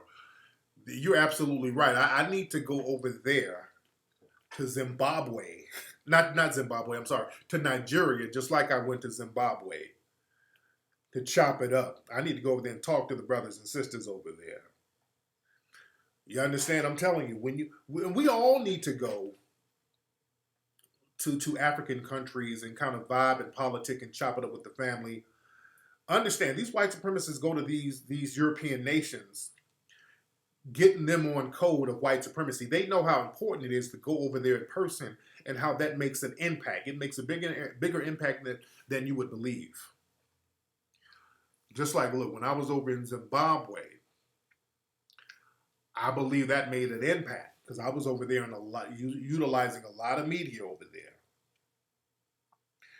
Man, they rolled out the red carpet for me in Zimbabwe. I did a lot of media over there, and I was talking some real game. I was over there waking up a lot of people. They were fucking with what I was saying. They were energized by what I was saying. They were really energized by it. Because the thing is, they haven't heard nobody talk like that, especially in this generation. Yeah, Steve Bannon was out here talking about, hey, don't worry about them calling you a racist. Just wear it as a badge of honor. He's like, hey, be a proud white supremacist. He's letting them know, be proud of being a white supremacist. Don't even trip on that. Just like black folks. See, I want y'all to understand how they think. When he's saying, don't be mad at your haters. Wear that shit as a badge of honor. You understand? Yes, Zimbabwe loved me, and I loved them. I really want to go back over there. I absolutely fell in love with Zimbabwe. But what Bannon was saying, hey, we're going to have haters, but we need to stay on course. Don't even trip on that. And black folks have to learn that shit too. Black folks, we get bent out of shape over what some fucking hater says. I have black people telling me all the time, man, somebody hating on you. Like, I give a fuck. Who gives a shit? That's the problem. Black folks have very fragile egos to sit up and we worry too much about what another dusty son of a bitch or white supremacists have to say about us. And that keeps us in a damn corner stagnant because we're worried about somebody criticizing. I don't give a fuck about nobody criticizing me as long as I stay wrapped up in truth. Dude, most of the shit I do, there's been criticism. When I started writing books, not only was there criticism, I had whole media apparatus going after me.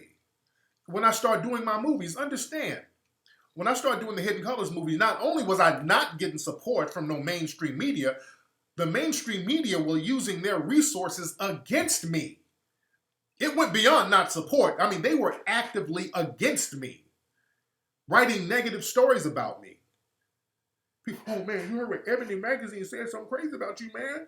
They said something fucked up about you on the Huffington. I don't give a fuck. And the movies all went to #1. You see what I'm saying? So I understand what Steve Bannon is talking about. You play past that shit. Don't give a fuck about what no nigga or anybody say about you. You better stay focused on doing some fly shit and taking your fly shit to the top.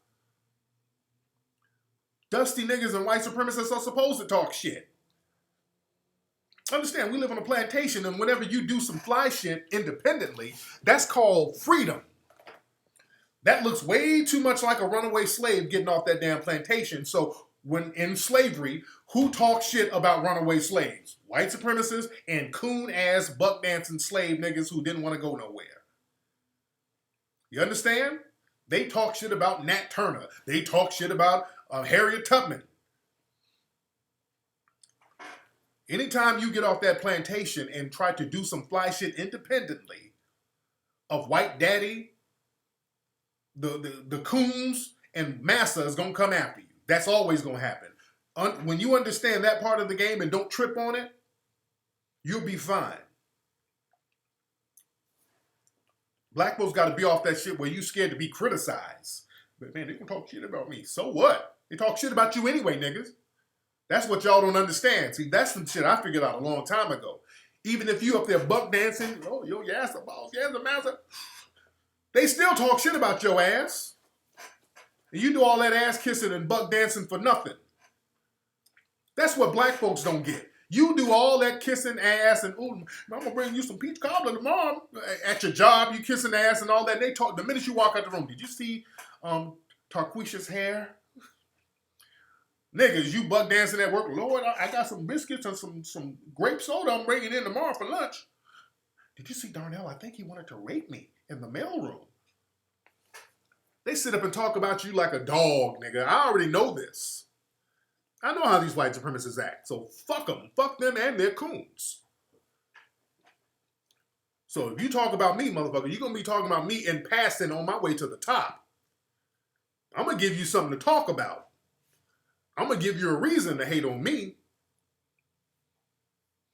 You better get that mentality. And that's what Steve Bannon is telling to his people over there.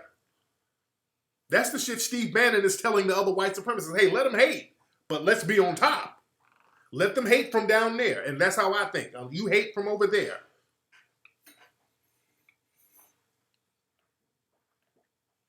You dig?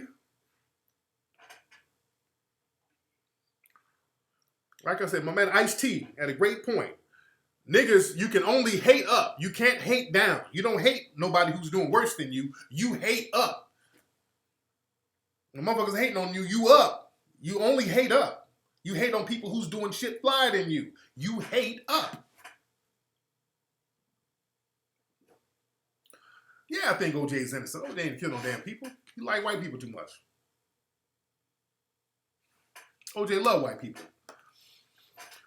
Somebody, y'all, we got, who in this room believes OJ is guilty? Who believes, look, be very honest, who believes that OJ is guilty? Who believes that OJ Simpson is guilty of killing two people with a damn knife at 9:30 in LA with a skull cap, a sweatsuit, and some Bruno Magli shoes and some tight fucking gloves right before he catches a plane? Okay, who believes that? That this nigga OJ woke up for no reason at all at 9 o'clock at night in LA with a skull cap on. People still recognize him like OJ Simpson with a fucking skull cap, and killed two people with one knife and didn't get no scratches on his body and got rid of the knife and the clothes and all the evidence and got on the plane like nothing happened.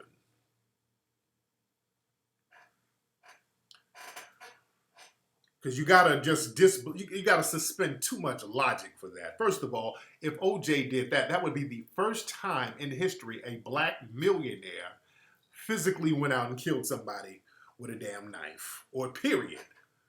That would be the first time in history. That's number one. Millionaire black people, people who work all their lives to become millionaires, the last thing you're going to do, you're not going to work all your life to become a goddamn millionaire. All your life, you working hard, and you're going to throw it all away by going out killing somebody with a goddamn knife at 9:30 at night. You're not going to do that. You're just not going to do that. You're simply not going to do that. You're too recognizable, number one. This is my cousin. This is my cousin. Hold on, my cousin Kim. Everybody shout to my cousin Kim. Hold on. That's my cousin Kim over in Atlanta. Man, they were there dancing to the Mink Slide single. They were there dancing. They like, I didn't know that was you. They were there dancing to it. They heard it down in Atlanta. Man. Y'all talking all that, and that's semi-cooning. Well, if OJ didn't do it, he know who did. That's still semi-cooning to me. Because y'all scared to just exonerate him because the butter biscuits are going to go away. See, if you get up and say, hey, OJ didn't do it, let's be real. White mommy and white daddy's going to attack you. Let's be real, especially if you say it on your job or whatever. If you say, hey, man, I think OJ is innocent, you know them butter biscuits, they're going to dry up. You know if you say that on your job, you're going to get in trouble. Let's stop playing, black people. If you say OJ is innocent, you will get in trouble at work. And that's what a lot of black folks don't want to admit. If you say, hey, man, I don't think OJ did that, nigga, you might get fired at your job. And because you know that the white supremacists at your job, they don't play those type of games. And you know you got to keep those lips perched on them asses in order to get your check. Let's just stop playing. Black folks like to play these bullshit games. You better say he's guilty. That's what they're making you do. You better bow down, nigga. Now, did that nigga do it? Well, you got to get that body count down. Sure did. That's right. That's a good Negro. I'm looking at you. I'm looking at you for a promotion there, Festus. Well, thank you, master. Eyes won't be like OJ. Eyes won't look at none of these white women's up in here. Let's be real. You gotta say OJ did it. What's gonna happen if you say he's innocent at your job? You know how they're gonna act. You know they're gonna take your little pension from you. They're gonna take your pension like they did OJ. Look, Darnell, we've been looking at your work history. I don't think you're a good fit here at Apple. I don't think you're a good fit here at the Facebook Corporation. Because you know you probably work around a bunch of white supremacists anyway. Lord, what did I do? Well, you've been coming in tardy. No, I come in early every day. No, according to the time clock, you've been coming in there 3 seconds too late every morning, and we just can't have that type of non-productivity. Is this about the OJ thing, Massa? No, it has nothing to do with OJ. It's all about your performance, Darnell. Lord, I'm sorry, Lord Jesus. I'm sorry. OJ did it, Lord. I was just playing. As I looked at the evidence, and as the evidence has shown, I was incorrect in my assertions. OJ has did it. Niggas started trying to use big words. I had reprimanded myself, and I've now discombobulated my thoughts earlier, but I truly conceive that OJ has done it. Niggas be trying to sound intellectual at the job around white people. Be trying to sound intellectual and cooning at the same time. Oh. You know you'll get in trouble. What's that Mink Slide shirt you got on? Is that some new nigger music? Oh, Lord, no, Lord Jesus. This is a shirt that I got from the swap meet. I'll take it off. I'll take it off tomorrow, Lord. I got a Kenny G shirt I put on for you, master.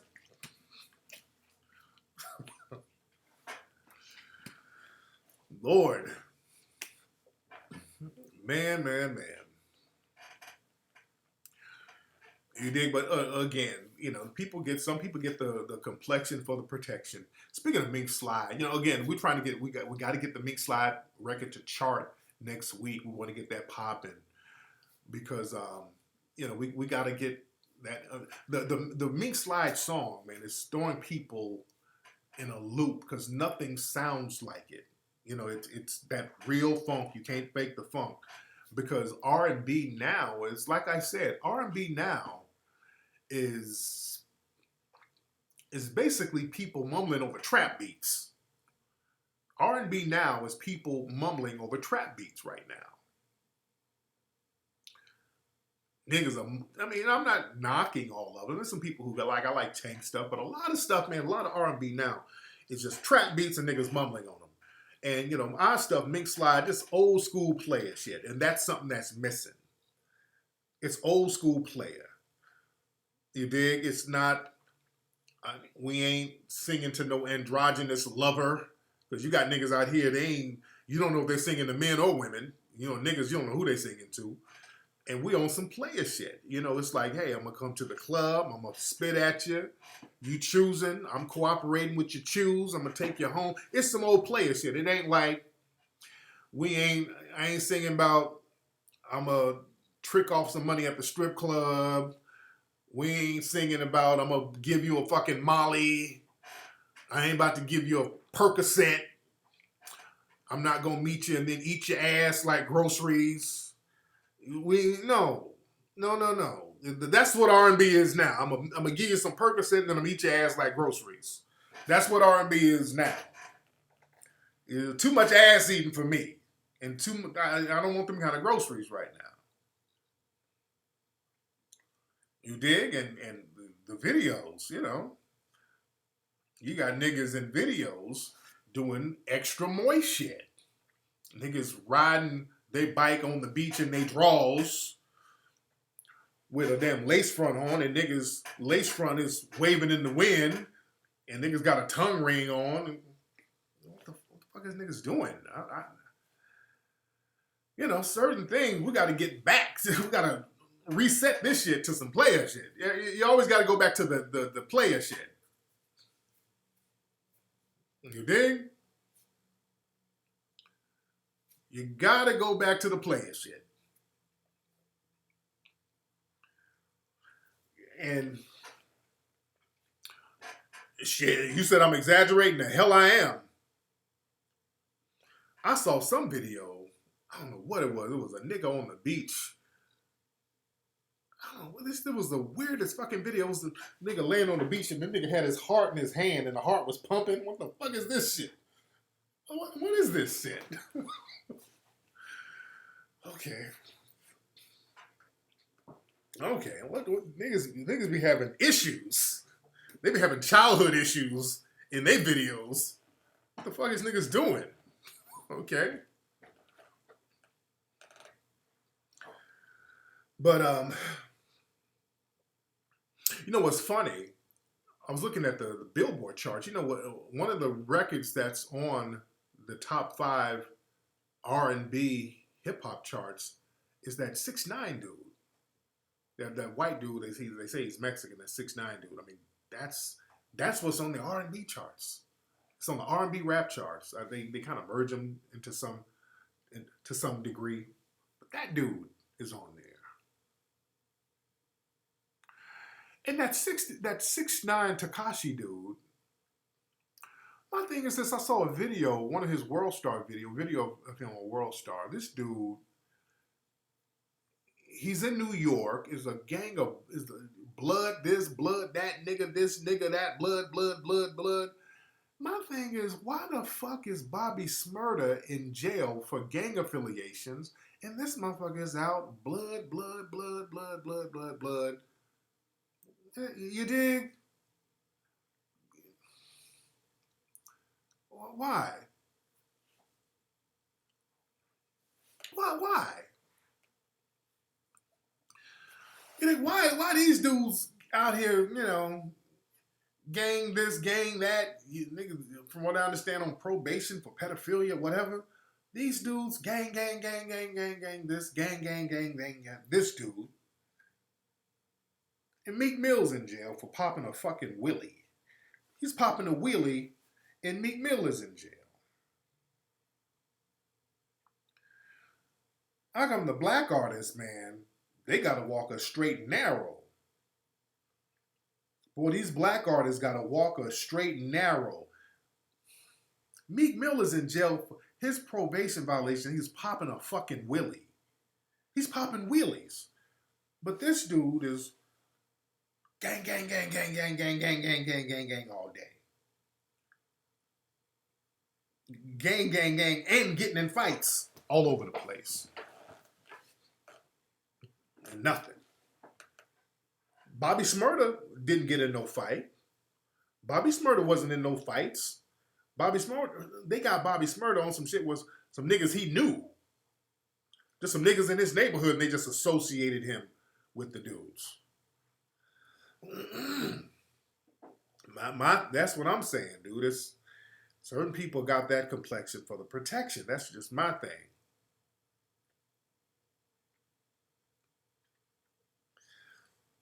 My dude, this dude got into a fight at LAX. Do you know that's a federal crime? This nigga got in a fight at LAX. Got in a fight at LAX. It's a federal crime to fight or to get in any kind of altercation at an airport. You dig? The police just kind of walked this dude around. The police protected dude. All right. All right. Man. Thank you, Ashley. Ashley liked the video.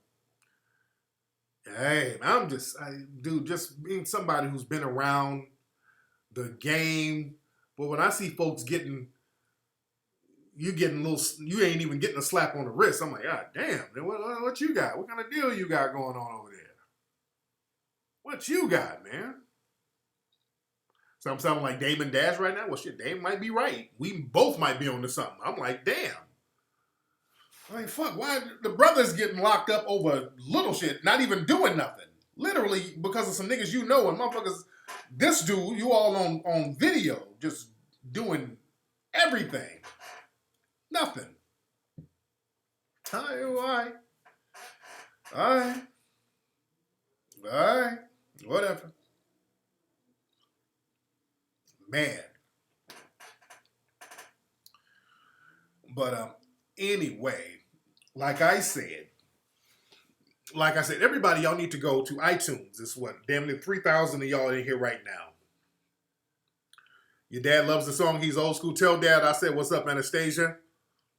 Are you the girl I dated before? I dated a girl named Anastasia before. Sexy as hell. A little slim, sexy thing. Oh, make sure my wife ain't listening to this shit.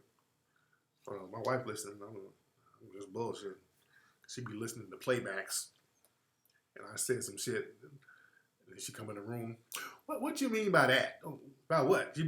It'll be all out of context. Coming there just saying some shit way out of context. So which bitch is fine? What? What are you talking about? I just heard the Mac Lessons radio show from 7 years ago. I'm like, what the? Okay. What are you talking about? Before I met your ass. Man. Yeah, man, we're gonna go on tour. We're gonna do we need I need a couple of background singers. If you're in LA, we need some background singers. We need some more musicians to go on the road with us. We need background singers and some more backing musicians who's out here in LA who can travel. Y'all hit me up. If you're in LA, you're a musician, keys, guitar, bass. Well, my drummer's thorough. We already got a drummer, my dude Jay.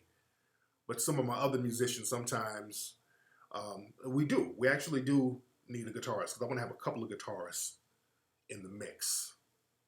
But you got to be in LA. Don't hit me up if your ass is down in Jacksonville, Tennessee, some shit. Yes, we're dropping an album. The Mink Slide, our group, we're dropping an album pretty soon. We're gonna really work this single. The Mink Slide, it's Time single. We're working that heavy. And the album is called Egyptian Musk. That's the name of the album, and we're working on it, putting the finishing touches on it. There's a group that I'm bringing out here from Atlanta. It's a group called the Apex, the husband and wife team out of Atlanta. They do some of that 80s style funk. So I'm putting them on the album. They're very thorough. So we're making this whole thing a movement, man. Me and my man Dame Funk, we're hooking up tomorrow. We're bringing this shit back. My man Dame Funk, he's been doing this shit for a long time. He's been keeping that funk alive. You dig? So we're really doing this thing. We're going to do this thing heavy. Say, why I got a white boy in the group? White boy's thorough. You better be thorough. Ain't nothing wrong with a white thorough cat. He's thorough. Plus, that's the theme of the group. I got a couple of white cats in the group, but my main dude is Johnny. That's my assistant pimp. That's my right hand man, because that's the theme of the group. The group we're an 80s style, 90s style throwback. So when you get the visuals, you're gonna get that Miami Vice feel. So it's a whole package we're bringing. That's the thing. We're bringing the whole package here. What's up, Greg Reed? You ordered this. Man, you pre-ordered. Shout out to Gregory Reed Jr. out there in Richmond, California. Shout out to the players up there. Yeah, he dances his fucking ass off too. And Johnny's from Russia. So my man got that international clout. See, we're looking at the international game. Say, I got a white Jerome. Yeah, my dude got mad swag. That dude is a beast with it. Man.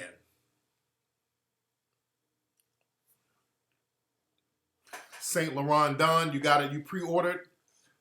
If you pre-ordered It's Time from iTunes, everybody press 1. Let me see. We shout y'all out. And don't lie, motherfuckers. Niggas be like, I did it. No, you didn't. You don't even have a damn iPhone. Nigga got a damn T-Mobile sidekick. I flipped my phone and I ordered it. You didn't order shit. But if you ordered It's Time, you pre-ordered It's Time by Mink Slide, press 1. Let me shout y'all. We got Money Chapman, Reggie Parker, Sister Tubman, Frank, Ian, Lady More Natural, Alfred, Valerie, I Am Logic, Jet Black. All right. A lot of y'all ordered, okay. It's a whole James. What's a whole bunch of y'all? All right, well, if y'all ordered from iTunes, every single one of y'all need to put up reviews then. Y'all put up a review. If you ordered, put a review up now so I can see who's telling the truth now. So go to iTunes and put up a review, because I think they got like 20 reviews up there now. It might be more by now, but go and let's see. Let's see. And again, you guys can go to minkslide.com. That's the official website of our group. And again, the single is going to be released on the 20th. Ladies and gentlemen, and on the 20th, you can stream it on Spotify, Tidal. You can get it on Google, Android, all that stuff. All right? So anyway, let me get up out of here, family. It's been real. Again, go to ismradio.com. Check out Ism Radio. We're doing Ism Radio this Tuesday. And also, we still got the Indiegogo thing going on for Ism Radio. We're doing the travel show next month. So you guys be a part of the Indiegogo campaign. Go to Indiegogo and type in Ism Radio Reality Show or Ism Radio Travel Show and participate in that. Go to hiddencolorsfilm.com to get Hidden Colors 1, 2, 3, and 4. Go to 1804 Movie and get the 1804 movie and check out the Mink Slide video right here below me. The video is in the description box below.